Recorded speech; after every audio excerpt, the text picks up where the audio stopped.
A relationship with the right referral partner could be a game changer for any B2B company. So what if you could reverse engineer these relationships at a moment's notice? Start a podcast, invite potential referral partners to be guests on your show, and grow your referral network faster than ever. Learn more at sweetfishmedia.com. You're listening to B2B Growth, a daily podcast for B2B leaders. We've interviewed names you've probably heard before, like Gary Vaynerchuk and Simon Sinek, but you've probably never heard from the majority of our guests. That's because the bulk of our interviews aren't with professional speakers and authors. Most of our guests are in the trenches leading sales and marketing teams. They're implementing strategy. They're experimenting with tactics. They're building the fastest growing B2B companies in the world. My name is James Carberry. I'm the founder of Sweetfish Media, a podcast agency for B2B brands, and I'm also one of the co-hosts of this show. When we're not interviewing sales and marketing leaders, you'll hear stories from behind the scenes of our own business. We'll share the ups and downs of our journey as we attempt to take over the world. Just kidding. Well, maybe. Let's get into the show.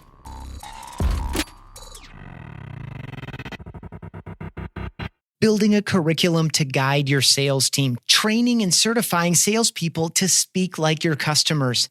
In an effort to create greater marketing and sales alignment and to accelerate revenue, that's something today's guest has tackled. My name is Ethan Beute, and this is a CX episode here on the B2B Growth Show. It's obviously important to develop ICPs and real personas.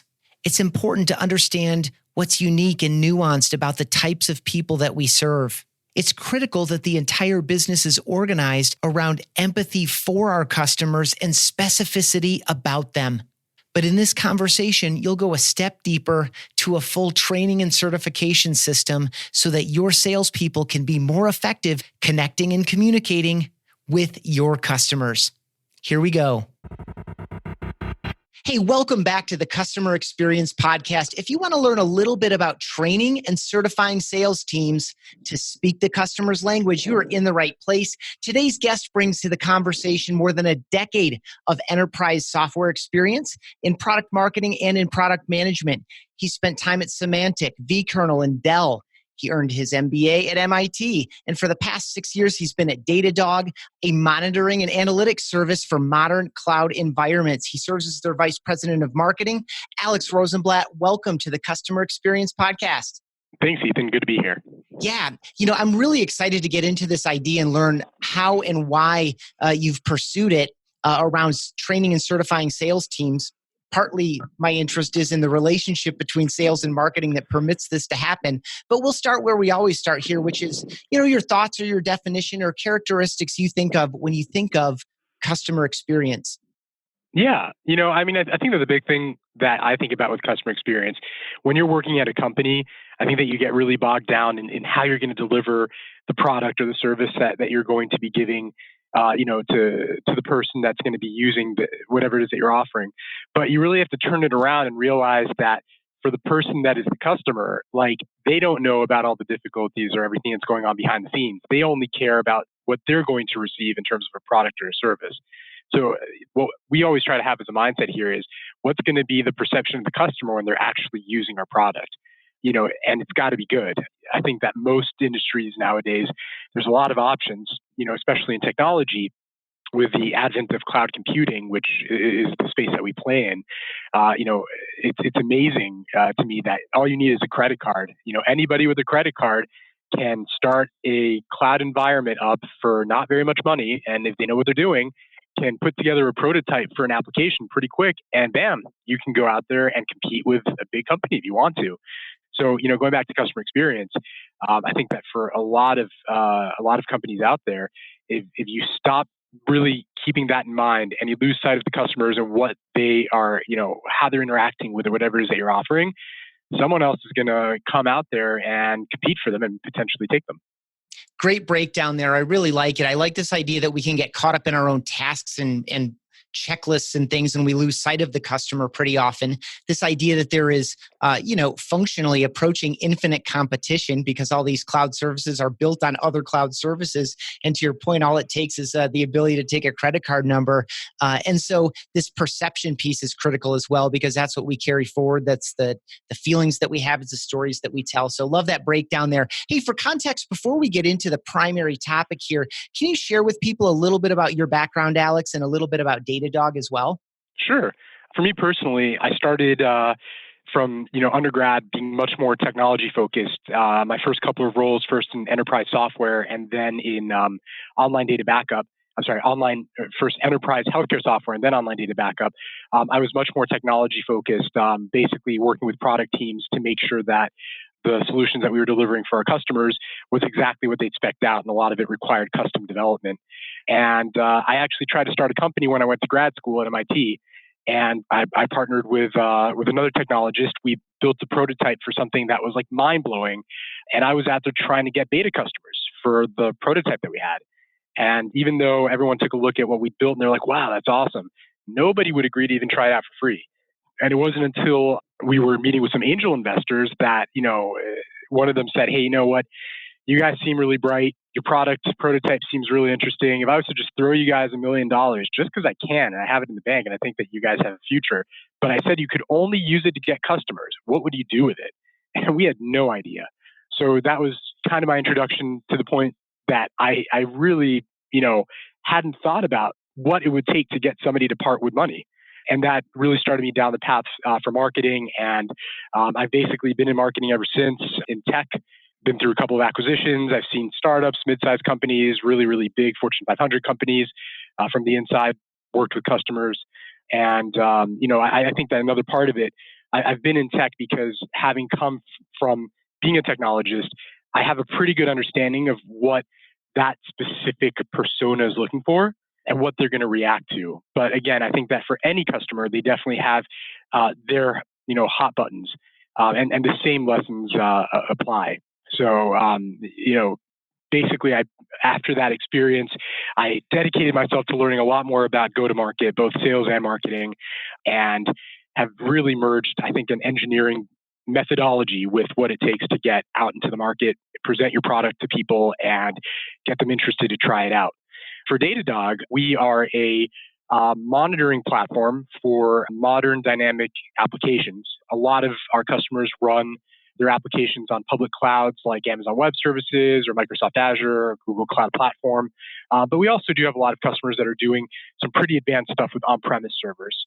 And once it's dynamic and workloads can just shift around based on the need of the application, things get a lot more complicated. It's really good functionality, but it also makes it hard to keep track of everything that's going on underneath the application.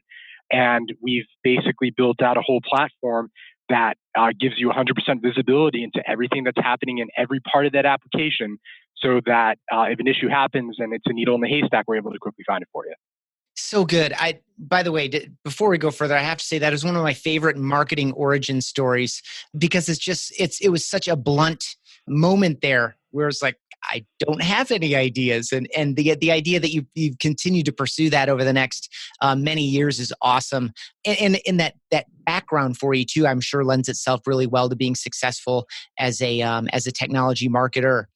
Let's get into training and certifying sales teams to speak the customer's language. And there are several things I love about this. One, especially now with the context of your background, but the necessary relationship between sales and marketing to have that trust and rapport that allows this to be done, raising up the customer's language as a really important factor, as well as creating some continuity in the customer experience by being joined at the hip, at least on this function, if not others. So let's break that down a little bit and start with, why does this matter to you? Why did you pursue it? What was kind of the origin of this project or practice for you? Yeah, I think that the big thing, I don't know if a lot of the listeners out here have seen some of the shows that really focus around like the tech community. Silicon Valley, I know, is a really popular one. Mr. Robot's another one. With developers and site reliability engineers, which are the users of our product. There's a real, I guess, like a set of values, norms, language. They all work on similar challenges. They all have similar passions in terms of the work that they do. They're very passionate. And there's a whole kind of community that exists around it. And the thing is, no, somebody that is not of that community will never be that, from that community. But I think it's almost the equivalent of like, if you're going to, a foreign country that speaks another language to visit, if you learn some of the basics, like, where's the train station? I'd like a hotel room for one person or for two people, you get really far. And if you go somewhere and you don't have at least those basics, like, good luck. You're not going to be able to communicate with the people that you're talking to. So, I think that there's a lot of that for someone to have a good conversation just to start out an interaction with a company. So it became apparent very early on, and this isn't just at Datadog, but in my previous positions in marketing, that you've got people that are doing sales or that are doing marketing, and they're very good at their jobs, but they are not technologists. They didn't go and tool around with programming when they were in high school, or they didn't go through a computer science or some other sort of engineering degree in undergrad. They don't have the same background, they don't have the same training, they don't have the same methodology of how they see the world. So you need to educate someone on what all that is, and just telling them about it isn't enough. You have to train them enough so that they can actually speak enough of the language to start a conversation off. Kind of like the same, equivalent. If you wanted somebody to go to a country with another language, you'd want to drill them on the basics so that it's in their head. And whenever they go to a restaurant, they're able to order, a meal. So they need to know, like, how to order, chicken or vegetables or whatever else. So that's really where the impetus for this came from. I love it, because when you can speak in a way that doesn't create friction, right? Like, they're not using my lingo. They don't understand who I am, right? There's this trust component in the sales process that is immediately greased or immediately slowed down, or there's friction there if you can't speak that language. So really, really important. So for you, as I think about, a listener to this and maybe outlining a number of potential customers, like different types of customers. For you, of course, learning what the customer's language is very easy, because it is, you are kin to them based on your background. But do you have any recommendations around like process or documentation, around personas or ideal customer profiles or anything like that? For someone who's listening, where would they start in terms of trying to capture the customer's language so that it can be taught and certified? Yeah, I think that the number one thing to do is to get a microphone. Buy something that's easy and portable, and that you can kind of plop down, and then try to find people either from your company, maybe a founder if you're at a startup, or some sort of subject matter expert if you're at a bigger company, or maybe a customer, or maybe someone from your own network. Find a couple of people and sit down, and more than just say. Just like ask them. I think that a really good place to start is, why don't you take me through a day in your life, or a week in your month, or a month? Like, what is kind of a standard unit where you go through all the kinds of things that you usually do from beginning to end, and have you walk them through it. An example that I often use is, like, if you were to ask somebody what they did this morning, they'd probably be like, oh, well, I woke up, I took a shower, had breakfast, and and made it over to work. But there's so much more that they did. It's like, what'd you have for breakfast? Well, I had eggs. How'd you make them? Well, I had them scrambled. Like, just taking kind of the bullet points is not enough. You have to get in there into the rich detail and understand, like, okay, when you were making eggs, did they stick to the pan? Yeah, they did kind of. That was really annoying. Maybe if you were selling cooking tools, like, that would be the kind of conversation that you have. But I think a good place to start is just a day in the life, or, a week in the month, and try to get into that rich color. It's almost as if you were like a novelist, like describe, you can't just, most novelists don't just say, oh, we went to the beach. It's like the deep blue of the ocean contrasted with the light blue of the sky. You want to get to that level of color. And I think that where things start to get really interesting, I call it the crinkle. There's probably other words for it. When people start pausing in the diction, and you can usually hear this really well when you play back the recording, that's when all of a sudden you've hit pay dirt. And I think that they're pausing because they're trying to think about the best way to say it, or perhaps they're trying to euphemize, like it's something that's really painful or hard, and they're trying to like color over it. Basically, they're not speaking freely, and it's because they're thinking about, should they cover something up? Should they change the meaning of it? There's maybe a lot more information that they have to unpack for you to understand what they're saying. And usually when you start hearing those pauses in a conversation, you're starting to hit pay dirt, and you're starting to like really understand things that are super important that you definitely want to be documenting and then turning it around into some sort of training for salespeople or for other go-to-market people so that they understand these critical things in someone's day-to-day that cause problems or pain or other kind of difficulties. Such a great tip. And if you happen to catch it in real time prior to playing back the recording, that might be a great spot to ask a follow-up question as well. So as you organize this, capture it, probably document it in some way, start sharing it around, how formal are we talking here? Like what kind of training and certification are you doing? Like what types of training and what does certification permit? Like, are there doors closed to people who haven't been certified? Like, how seriously are you implementing this?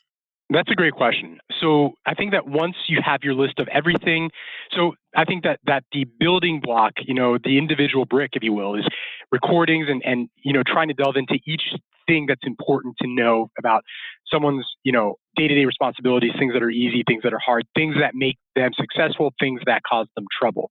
Once you have as far as you can tell, the whole list, and you're going to keep on adding to the list as your industry changes or new technologies come out, or you yourself learn more about what you're working on and you realize that you missed a lot, but you have to start somewhere. You have to build out a curriculum. And this can be a pretty tough one. I think that sometimes you have to have a lot of goes at it. I think that one pro tip here is that while you're building out like the name of the class or the name of the segment, another column to have immediately before it are what are the prerequisites. So if you're building on knowledge, it's like you can't have, Spanish 102 before you took Spanish 101. So you have to basically start saying what all the prerequisites are. And usually once you write all those things down, you turn it kind of backwards and you start to figure out what the first courses that you need to have, or you start to realize that there's additional courses because there's some prerequisite knowledge that you hadn't originally put out there. And I think that with the curriculum, aside from chopping it up, you probably shouldn't have a session that's going to go longer than an hour. If it's longer than an hour, you should chop it up and make it into multiple sessions. But then the sequencing of the session, I think, is important. Another important thing to note is that there's a lot of times that giving somebody some knowledge without the context about why this is important means that it's going to go in one ear and out the other. And sometimes people have to struggle a little bit. So we have a couple of really basic trainings, things like teaching kind of history and terminology and just the main things that people do to use our product that people get within the first week or two that they're at our company. And then we've staggered out other more advanced trainings that happen after they've been at our company for 2 or 3 months or 6 months. And we don't want them to have the more advanced training because they haven't yet struggled and hit a wall and said, oh my God, I don't know how to answer this question. Or this person's speaking in words that even though it's English, I don't understand what they're trying to tell me. Like they haven't had that struggle and they need to have that struggle a couple of times. So when you present them the information, the light turns on. They're like, okay, great. That's what that person was trying to tell me. And, it's tough because that it's going to probably be a couple of weeks to a couple of months that they're not fully enabled. But again, almost every single role out there has a certain amount of onboarding time. And you just have, managers factor in the fact that their people aren't going to be fully productive for a couple of months. And that's, I think, part of it. But trying to figure out what's the minimum amount of time where somebody has to struggle and not know something to the point where they're going to be really enthusiastic to learn that missing piece. It's kind of, I guess, an art a little bit. That's a tough one to call. I think probably the best example of the model, there's when I was in grad school at MIT, everyone's required to take this like advanced statistics class. And that doesn't sound like fun unless you're a statistician. And everyone kind of groans about it. And they give you a real life problem. And I'm not going to say it because if anybody here is listening going into the problem, it's a great problem. But it's based on all sorts of real life stuff. They give you all the actual data that the engineers and business people that were trying to sort out the problem had. And then as a team, it's your first project, you need to figure out what the solution is. And, it doesn't look that complicated at the beginning, but then almost every single team spends like Friday, Saturday, Sunday, Monday, and then finally you have class on Tuesday. And you've spent 4 days, just basically running against a brick wall. And then all of a sudden, the professor pulls out the like statistical formula that if you put all this data in there was going to give you the exact answer. And you are like begging. You're absolutely just begging for this knowledge by the time you get it. And when I took a step back, it made me think, if this person had just explained this concept, I would have been like, okay, cool, whatever. Totally. But, you were so desperate because you couldn't figure this problem out and you'd been working on it with your team for a long time that when they gave it to you, it was like, being given water after having, crawled in the desert for a day. Such a great analogy and kind of a fun story too. And it really does make a lot of sense. I think of it as like, you need a rack to hang the coat on. And so the prior experience and the struggling and the successes and the kind of soft questions that start building in your head that ultimately provide that resolve, at maybe at its most dramatic point is, water after you've been wandering in the desert. Really great recommendation there. Speak briefly about what type of relationship, because this is key as a fundamental premise of this podcast is, customer experience is built across every team member and every touch point. And so how do we work together with other, in some organizations, depending on the culture, it can get very, very siloed and even potentially antagonistic. Hopefully that's not the case in most shops, but I have seen things like that before. So can you speak a little bit to how to build the trust and relationship with sales people and sales leaders and sales management in order to build this out and have it taken seriously? Because I think it should be obvious to anyone who's listening the value of putting together some program like this, even if it's not as formal and buttoned up as what you've outlined here with several great tips. But talk about that trust and relationship component between sales and marketing. What did it take to get there? Yeah, I think that in any organization with people, you're always going to have a bell curve in terms of some people are going to be super invested and want to keep on learning more and becoming better and better and better. And some people are there, potentially just kind of coasting by, at the other end of the spectrum. What we've usually done whenever we've rolled out a more advanced certification, and, we run some things that are pretty, as you said, buttoned up. Like, not only will you sit down and learn, in some cases you're going to have to do a fair amount of practicing, and then we're going to put you in front of someone that wasn't involved in the training to role play or to do some other kind of certification to make sure that you really understood the concept. And it's going to be pretty close to like a real life scenario. And if you know how to handle that, then you're good. You're certified. What we usually do is that we find the people that are looking to get a competitive edge, looking to, to better themselves. We start with a small subset. And usually those people, anytime you roll out new training, there's oftentimes you don't get it right the first time. You have to kind of tweak it a little bit to get it right. Sure. And, those people will also oftentimes give you the most leeway. And, once those people start getting the knowledge, if you hit it right and it's a missing component that they've been really frustrated with because they didn't understand, it's making them better. They become your marketers. They start saying, "Oh, yeah, that problem. Here's how you solve it." And then all their peers are like, "How'd you know how to do that?" "Oh, the marketing team gave me this training, and well, it solved it all." It gave me everything that I needed to know. So we've always used a pilot group of people that are really enthusiastic, and first of all, they help us because they give us the feedback to make it right for the broader audience, and then secondly, they usually do all the marketing. And I mean, what oftentimes happens is for something new, we're still doing our everything we've been doing before. So we offer something new, we do it, and there's just not that we don't offer that many classes, if you will, or sessions for it. And then all of a sudden, we start getting the next tier of people, maybe that are also on that bell curve, more looking to try to get more knowledge. And then they start saying, "Hey, when are you going to do the next one? Can you put me on the wait list right now?" So we keep on working our way from the people that are the most enthused and the most open to learning new stuff. And once it gets to a majority, and most people have had this training, then the people that haven't, they start feeling left out. And that's how we usually sweep through everyone. I love it. It's like this idea that they want to be on a wait list is a testament to the quality of what you're doing and the value it provides to the salesperson. But it also makes me think about like doing betas with customers and those customers that are just super enthusiastic and they want to know what's going on and they want to try stuff out. So great practice there in terms of getting early feedback and adapting.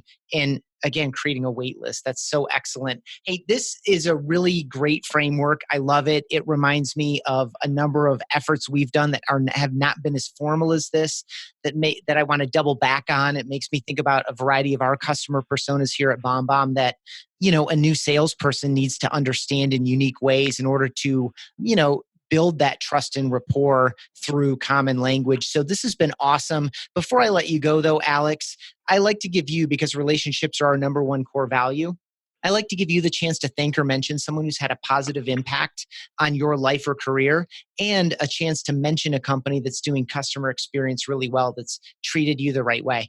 Sure. I think someone that I definitely would want to give a call out to is, rather a shout out to, is Brian Semple, who was the person that taught me, I guess, a lot of the basics of marketing. When I transitioned from being more of a technologist, he's the CMO at a company called Markforged now that does a lot of 3D printing stuff.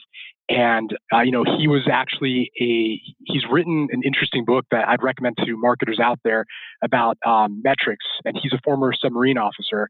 So he's actually compared how running a marketing operation in today's, I guess, high-tech setup for marketing is really similar to controlling the nuclear reactor for a sub. So he's a former Navy submarine officer. And, he was a technologist. He knew where I was coming from. He sat down and taught me kind of all the basics of marketing as I kicked off and transitioned over. So he's definitely someone that I'd like to give a shout out to. Awesome. How do you spell his last name, and what is his book called? It's Semple, Brian Semple. And his book is The Digital CMO's Guide to Marketing Measurement. Think like a submariner for operational success.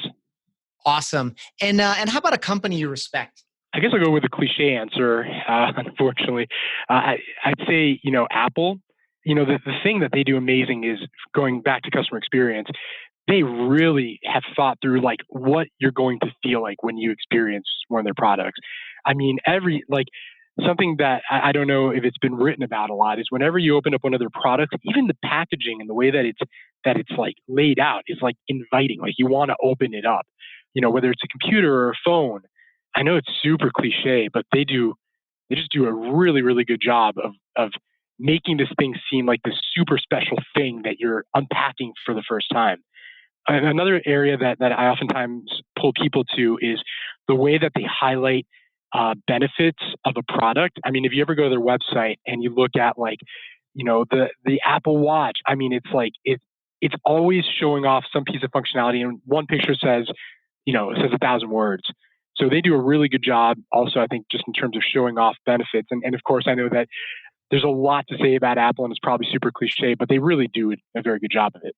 Awesome. Great recommendation. I know I could visualize opening a couple different boxes of theirs, and even the way they sequence and stack the pieces and layer them in and create that little spot for your finger to go in to pull that next piece out and all of that. It's just really, really well planned and designed and executed. Alex, again, this has been awesome. Thank you so much for your time. How can someone connect with you or with Datadog? Yeah, Datadog, just go to our website, datadog.com. If you are a developer or a site reliability engineer or a CTO and you want to get visibility into your application, just sign up, free trial. You can use the whole product for as big an environment as you want to try it out. For me in particular, Twitter handle is Alex Rosemblat, just alex@datadog.com.